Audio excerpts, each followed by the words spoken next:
El cristianismo esotérico.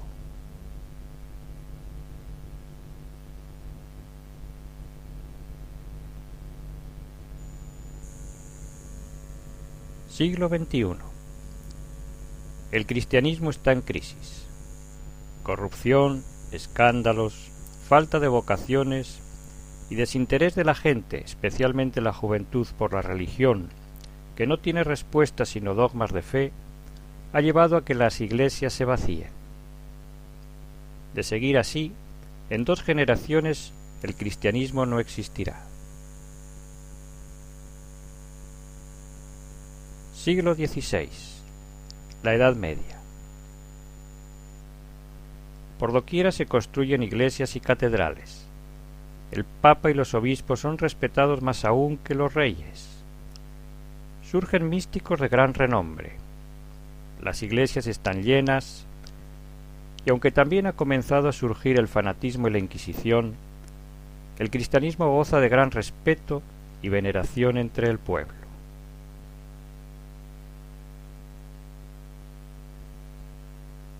Siglos I y II. Un gran fervor se extiende por Oriente Medio y Europa. Las gentes dan testimonios de prodigios y milagros realizados por los apóstoles y por muchos de sus discípulos que afirmaban recibir al Espíritu Santo. Una doctrina de cómo el ser humano puede religarse con Dios, religarse con lo divino, se extiende como la pólvora sin importar la persecución ni la muerte. Y por la mano de los apóstoles se hacían muchas señales y prodigios en el pueblo. Y los que creían en el Señor aumentaban más, gran número, así de hombres como de mujeres. Hechos 5, 12, 17. Esta es la historia de un antes y un después, de un auge y un declive. ¿Qué pasó? Algo tiene que haber sucedido que no nos lo han contado.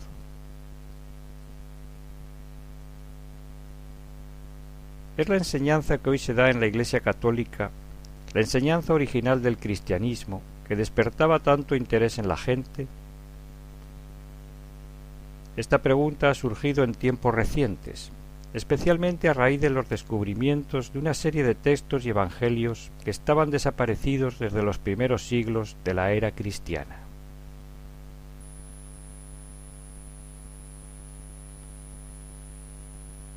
Siglo IV. A partir de la conversión del Imperio Romano al cristianismo, los emperadores y los obispos de Roma se ponen de acuerdo para establecer una estructura religiosa y una doctrina que sirva a los intereses de unidad y cohesión del imperio y de la naciente Iglesia católica. Para ello, numerosas corrientes cristianas, evangelios y textos sagrados que no consideraban útiles para sus fines serán declarados herejías y perseguidos hasta su desaparición en los siguientes 3 siglos. Finalmente se consigue crear una gran estructura eclesiástica, que llegará a tener más riqueza y poder que los imperios de su tiempo. ¿Pero a qué precio? El cristianismo original, aquel que producía hombres y mujeres prodigiosos, dotados del Espíritu Santo, había desaparecido. O como mucho, ahora se enseñaba y estudiaba sólo por unos pocos, en el secreto de los monasterios, y aun a riesgo de perder la vida. Por eso todavía en la Edad Media surgirán algunos místicos extraordinarios. Luego, en los siglos posteriores, el declive cada vez más acusado hasta llegar a nuestros días.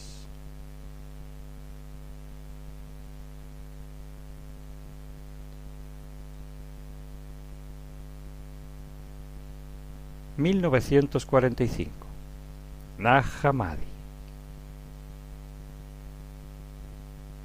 Ocultos en una gran tinaja de barro en una cueva, se descubre una colección de 13 códices, conteniendo 52 tratados, entre los que hay evangelios prohibidos y textos gnósticos, que según algunos eruditos probablemente pertenecieron a un monasterio cercano y que fueron ocultados cuando comenzaron las persecuciones en el siglo IV. El original de algunos de estos textos, como el Evangelio de Tomás, sería incluso tan antiguo o más que los 4 evangelios aceptados por la Iglesia. Existen evidencias de que el Evangelio de Tomás pudo haber sido el Evangelio más antiguo. Con seguridad, su versión original es anterior al 100 después de Cristo, Elaine Payels. Así pues, ahora podíamos conocer directamente cuáles eran las corrientes cristianas y sus textos sagrados en los siglos I y II, es decir, lo más próximo a Jesús y sus apóstoles. Y lo más asombroso fue que estos evangelios prohibidos y perseguidos por supuesta herejía no hablan contra Jesús, sino que lo ensalzan, e incluso afirman contener las enseñanzas secretas que Jesús había dado en privado a sus discípulos. Estos son los dichos secretos que pronunció Jesús el viviente y que Dídimo Judas Tomás consignó por escrito. Evangelio de Tomás 1. Sí, como afirmaba la tradición, existieron unas enseñanzas secretas de Jesús, que la Iglesia declaró herejías y persiguió, y ahora aparecían de nuevo, y de nuevo fueron rechazadas por la Iglesia.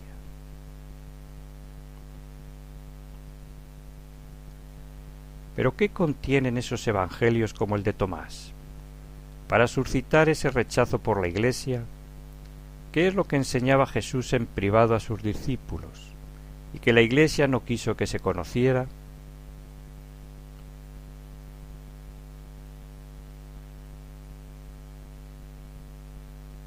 El Evangelio de Tomás, el cristianismo esotérico. He aquí un breve resumen de la enseñanza esotérica contenida en el Evangelio de Tomás.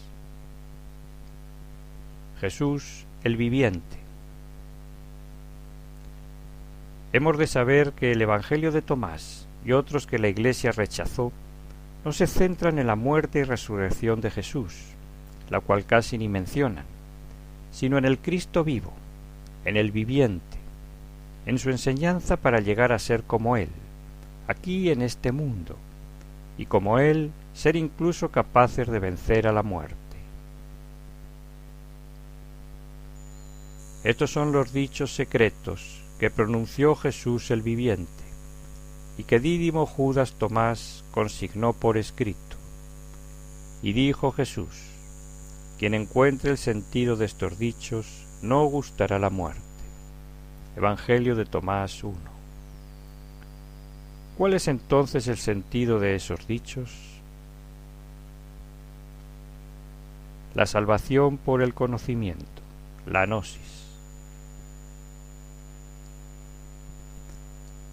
A diferencia del camino amplio que posteriormente predicó la Iglesia, donde para estar salvado bastaba con bautizarse y creer en Jesucristo, el Evangelio de Tomás y el cristianismo esotérico en general insisten en la necesidad de buscar primero un conocimiento, una gnosis, a través de la cual pueda el hombre, tras muchos esfuerzos, religarse con lo divino, con Dios. Dijo Jesús: el que busca no debe dejar de buscar, hasta tanto que encuentre. Y cuando encuentre se estremecerá, y tras su estremecimiento se llenará de admiración y reinará sobre el universo. Evangelio de Tomás 2. Ese conocimiento superior o gnosis no sólo le habría sido enseñado por Jesús, sino que habría sido enseñado por otros maestros y profetas desde los albores de la humanidad. Y en el judaísmo habría sido transmitido desde Moisés de generación en generación, pero ahora, en el tiempo de Jesús, dicho conocimiento estaría ya perdido.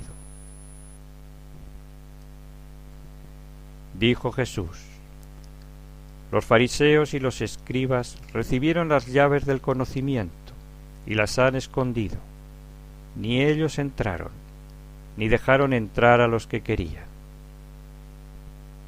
Evangelio de Tomás 39. ¿Pero de qué clase de conocimiento hablamos?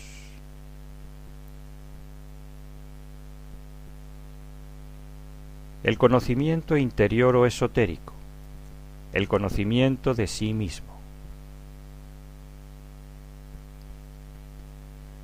Ese conocimiento de sí mismo, o autoconocimiento, del que han hablado los maestros de todos los tiempos, es lo realmente esencial, y adquirirlo debería ser la tarea más importante a emprender en nuestras vidas, porque, dijo Jesús, quien sea conocedor de todo, pero falle en lo tocante a sí mismo, falla en todo.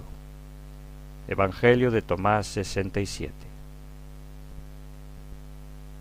Y se preguntarán ustedes, ¿por qué es tan importante el conocimiento de sí mismo? El reino de Dios está dentro del hombre.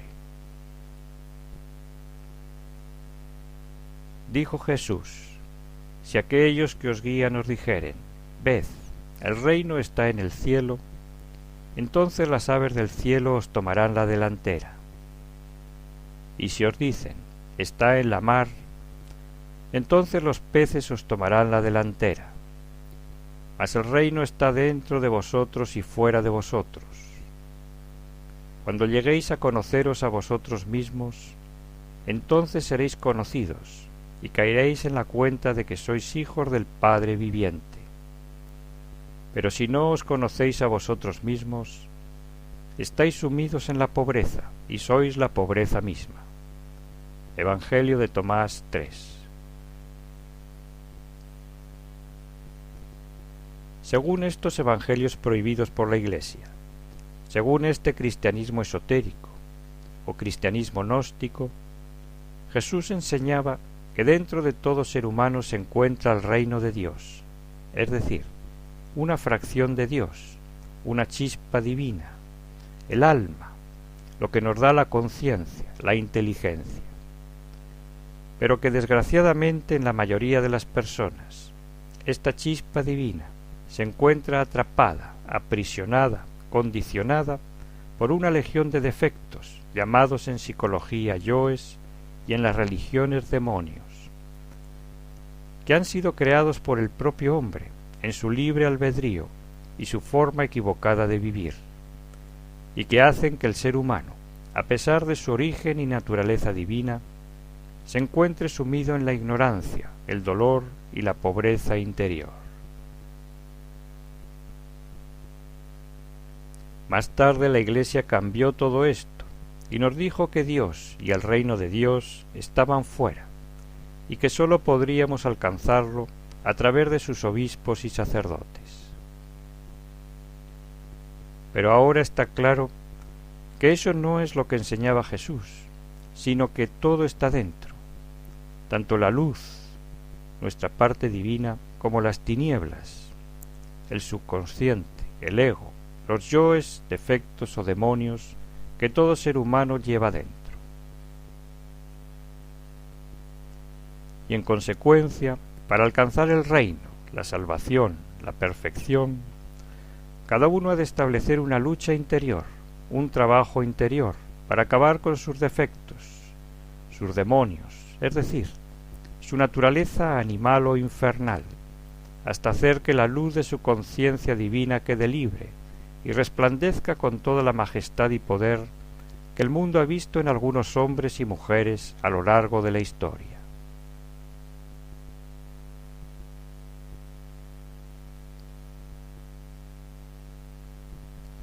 La lucha entre el bien y el mal es interior. El apóstol Pablo lo expresa así: y yo sé que en mí, esto es, en mi carne, no mora el bien, porque el querer el bien está en mí, pero no el hacerlo. Porque no hago el bien que quiero, sino el mal que no quiero, eso hago. Y si hago lo que no quiero, ya no lo hago yo, sino el pecado que mora en mí. Así que queriendo yo hacer el bien, hallo esta ley, que el mal está en mí. Porque según el hombre interior, me deleito en la ley de Dios, pero veo otra ley en mis miembros, que se rebela contra la ley de mi mente, y que me lleva cautivo a la ley del pecado que está en mis miembros. Romanos 7, 16, 23. Y Jesús lo expresa de esta manera en el Evangelio de Tomás. Dijo Jesús: el reino del Padre se parece a un hombre que tiene la intención de matar a un gigante. Desenvainó primero la espada en su casa y la hundió en la pared para comprobar la fuerza de su mano. Entonces dio muerte al gigante. Evangelio de Tomás 98. Ese gigante es el ego, el subconsciente, que se ha hecho enorme en el hombre actual. Ese gigante es en realidad toda una legión de demonios o defectos que llevamos dentro y que opacan y condicionan nuestra conciencia divina. Pero si no nos conocemos, si no conocemos ni la luz ni las tinieblas que hay en nuestro interior, y por lo tanto no luchamos por matar al gigante y liberar o despertar nuestra conciencia, entonces ese gigante, el ego, el subconsciente, irá haciéndose cada vez más y más grande y fuerte, hasta que engullirá toda nuestra conciencia y nos arrastrará al abismo. Dijo Jesús: cuando realizáis esto vosotros mismos, aquello que tenéis os salvará, pero si no lo tenéis dentro, aquello que no tenéis en vosotros mismos os matará. Evangelio de Tomás 70.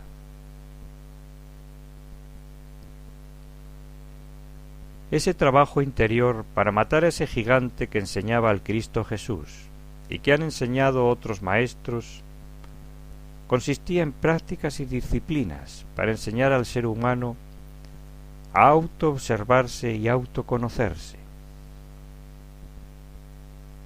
a despertar la conciencia del mundo de sueños y fantasías en la que está atrapada.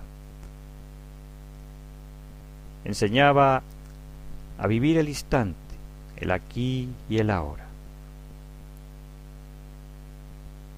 a desarrollar la voluntad, la oración, la meditación, hasta tener la fuerza interior para poder matar al gigante, es decir, para ir poco a poco desintegrando los defectos psicológicos que llevamos dentro.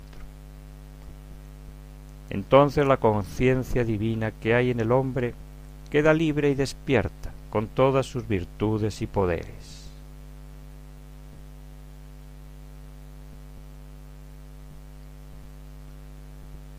La escuela de la vida, la enseñanza para despertar. Dijo Jesús: quien haya comprendido lo que es el mundo, ha dado con un cadáver, y quien haya encontrado un cadáver, de él no es digno el mundo. Evangelio de Tomás 56. El ser humano tiene la conciencia dormida, vive metido en un sueño, en un mundo de deseos e ilusiones, desde que nace hasta que muere. Y tan solo algunas veces en que la vida nos da un duro golpe, tenemos un atisbo de despertar, pero suele durar muy poco. Enseguida volvemos al sueño de nuestras fantasías e ilusiones otra vez. Sin embargo, el que ha conseguido despertar ve la vida, el mundo, la gente, a sí mismo, de otra manera. Los ve tal cual son. Se da cuenta que la vida es sólo una escuela, que aquí todo es pasajero. Dijo Jesús: Haceos pasajeros. Evangelio de Tomás 42. Eso es, para poder un día matar al gigante que hay en nosotros, en primer lugar, y más adelante encarnar al Espíritu Santo, a nuestro Cristo íntimo, en segundo lugar, hay que empezar por tomar la vida como una escuela y no como un fin en sí mismo. Haceos pasajeros, es decir, ser capaces de vivir, comer, trabajar, relacionarnos, etc., sin identificarnos con todo, viviendo conscientes a cada momento de lo que estamos haciendo, pensando, sintiendo, diciendo. Esto es realmente difícil, pero no es imposible. Esto es vivir el Tao de la filosofía china, vivir en el centro de la conciencia del cristianismo esotérico. Procediendo así, trabajando interiormente hasta dar muerte al gigante, a nuestros defectos, y viviendo el momento, finalmente la conciencia despierta, y entonces conoceremos el mundo tal cual es, incluidas esas dimensiones o cielos que hoy las matemáticas empiezan a entrever, y podremos también obrar los prodigios que obraban los grandes sabios, y llegar incluso a escapar de la rueda de la vida.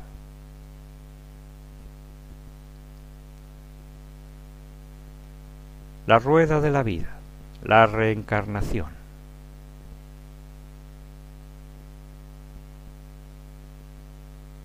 Sí, la reencarnación. Era aceptada por varias corrientes del cristianismo primitivo, y por supuesto que Jesús habló de ello. Entonces le dijeron los judíos: ¿Aún no tienes 50 años y has visto a Abraham? Jesús les dijo: de cierto os digo, que antes que Abraham fuese, yo soy. Juan 8:57.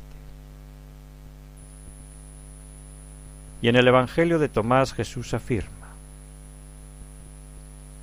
dijo Jesús: cuando contempláis lo que se os parece, os alegráis, pero cuando veáis vuestras propias imágenes, hechas antes que vosotros, imperecederas y a la vez invisibles, ¿cuánto podréis aguantar? Evangelio de Tomás 84. Desafortunadamente, la reencarnación fue suprimida por la Iglesia a partir del siglo IV, cuando el Concilio de Constantinopla declaró que era herejía creer en la preexistencia del alma.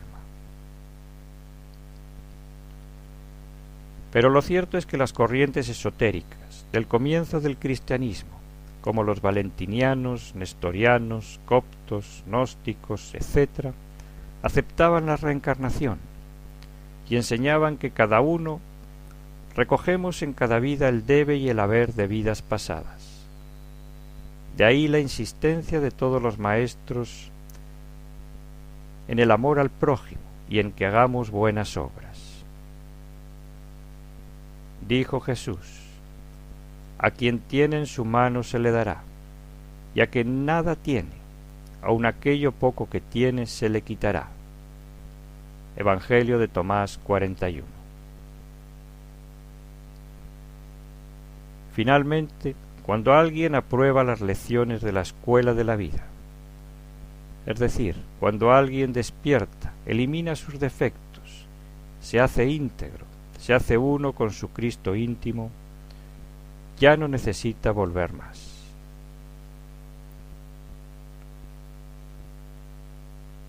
El Cristo íntimo.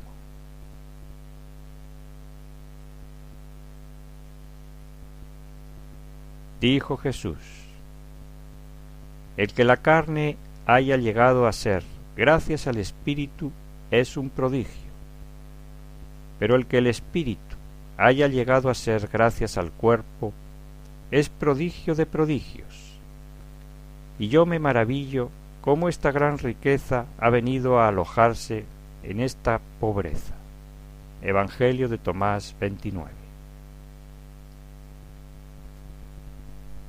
Cuando alguien logra desintegrar el ego, matar al gigante, acabar con la legión de demonios que llevamos dentro y despertar su conciencia, entonces ese hombre o mujer se integra con su Cristo íntimo.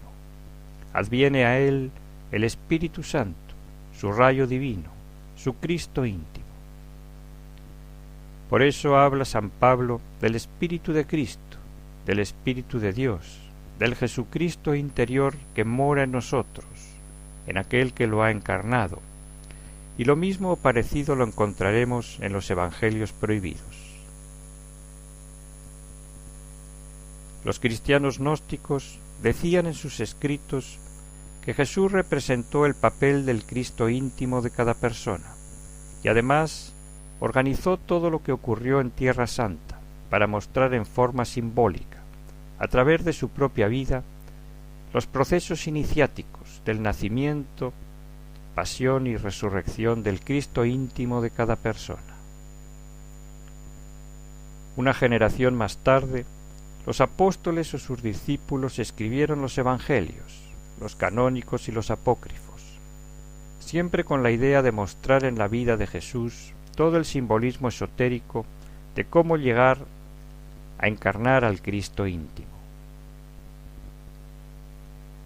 En este sentido, es bueno saber que los relatos de la Natividad, la Inmaculada Concepción, la Transfiguración y en general la mayoría de los pasajes de la Biblia no fueron escritos para ser entendidos literalmente, sino esotéricamente, es decir, se refiere a los procesos interiores que debe vivir cada hombre o mujer que desean llegar a encarnar al Cristo íntimo. Y en esto no hay diferencia entre hombre y mujer. Por eso fue un gran error de la Iglesia relegar a la mujer a un segundo plano, basándose en frases que tienen un sentido esotérico y no literal. Simón Pedro les dijo: que se aleje Marian de nosotros, pues las mujeres no son dignas de la vida.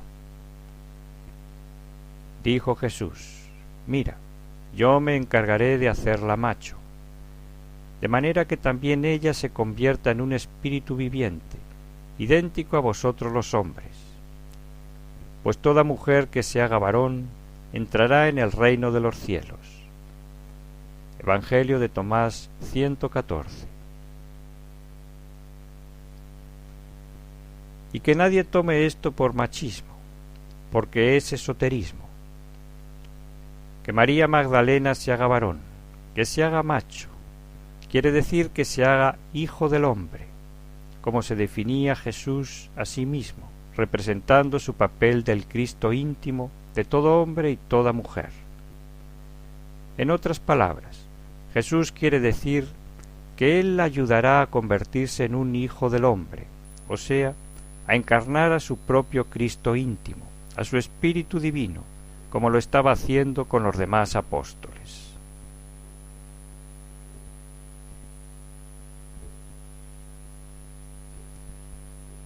Los sacramentos y la cámara nupcial.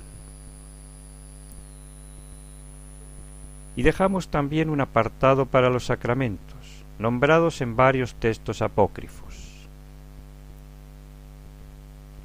El Señor realizó todo en un misterio, un bautismo, una unción, una Eucaristía, una redención y una cámara nupcial. Evangelio de Felipe 68. En su origen, los sacramentos cristianos eran etapas de la enseñanza que se le daban a la persona a lo largo de su vida. Sería largo explicar el significado y la enseñanza de cada uno de ellos, pero sí diremos que el sacramento más elevado del esoterismo cristiano, y que enseñaba Jesús en privado, era el de la cámara nupcial, que es el equivalente al tantrismo blanco del esoterismo oriental. No olvidemos que Jesús estuvo en Egipto, como dice el Evangelio de Mateo, pero también viajó por el Oriente antes de comenzar su misión en Palestina. Todos los que entren en la cámara nupcial irradiarán luz, pues ellos no engendran como los matrimonios que actúan en la noche. El fuego brilla en la noche y se apaga, pero los misterios de estas bodas se desarrollan de día y a plena luz. Este día y su fulgor no tienen ocaso. Si uno se hace hijo de la cámara nupcial, recibirá luz. Si uno no la recibe mientras se encuentra en estos parajes, tampoco la recibirá en otro lugar. Evangelio de Felipe 126. Desafortunadamente, la Iglesia perdió con el tiempo la profundidad real de este sacramento cuando prohibió a los obispos y sacerdotes casarse, quedando convertido este sacramento meramente en el rito actual del matrimonio. En este sentido hay que decir que según la tradición esotérica, Jesús estuvo casado, lo que se confirmó cuando aparecieron en Nag Hammadi el Evangelio de Felipe y el Evangelio de María Magdalena. También se sabe que los apóstoles estaban casados y que en los orígenes del cristianismo no existía para los obispos y sacerdotes la prohibición de casarse. Esto vino después, con el objeto de que los sacerdotes no tuvieran descendencia y fuese la Iglesia la que heredase sus posesiones.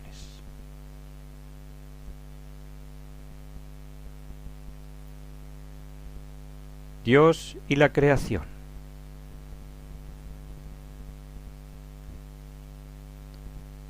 Finalmente, en este breve resumen de lo que fueron las enseñanzas que Jesús daba en privado a sus discípulos, recogidas en el Evangelio de Tomás y en otros evangelios prohibidos, no podemos terminar sin hablar de Dios. La enseñanza de Jesús era panteísta, es decir, Dios es el poder que subyace en todo. Dijo Jesús: Yo soy la luz que existe sobre todos, soy el todo, todo salió de mí, y todo vuelve a mí. Partid la madera, allí estoy, levantad la piedra, y allí me encontraréis. Evangelio de Tomás 77.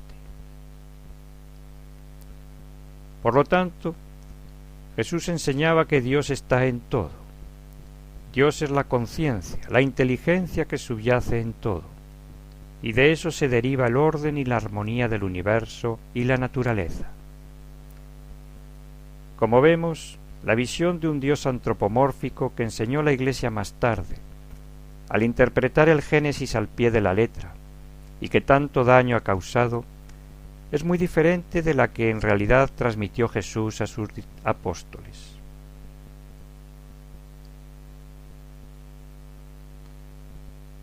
Conclusión.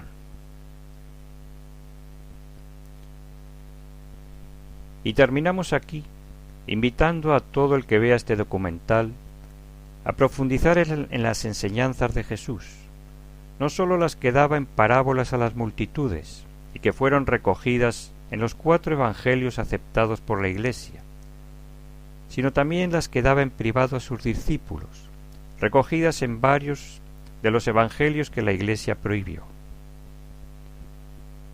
Ojalá los obispos y sacerdotes tuvieran el valor de conocer y practicar las enseñanzas esotéricas de Jesús. Entonces podrían despertar ellos y enseñar a sus feligreses a despertar y a recibir al Espíritu Santo, al Cristo íntimo. Entonces habría todavía una posibilidad de evitar el colapso de la Iglesia, del cristianismo y de la civilización occidental al que nos dirigimos sin remedio, por no haber sabido escuchar la palabra del Maestro de Maestros.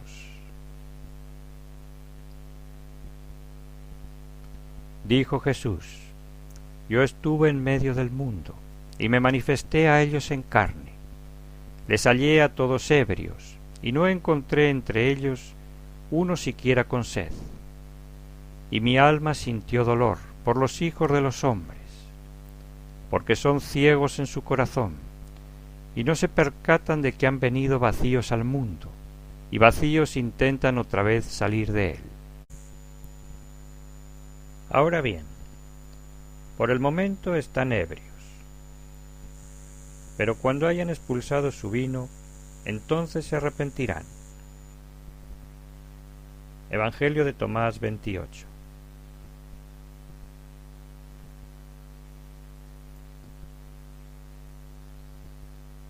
Para más información sobre el cristianismo esotérico y las enseñanzas que daba Jesús en privado a sus discípulos, le aconsejamos leer el libro El Evangelio de Tomás a la luz del esoterismo.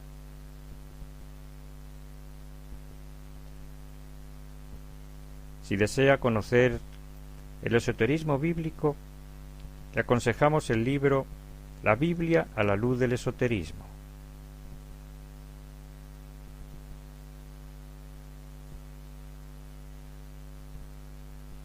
Y para conocer sobre el gnosticismo contemporáneo, le aconsejamos las obras del doctor Samael Aún-Weor. Pueden encontrar sus enlaces en la descripción del texto.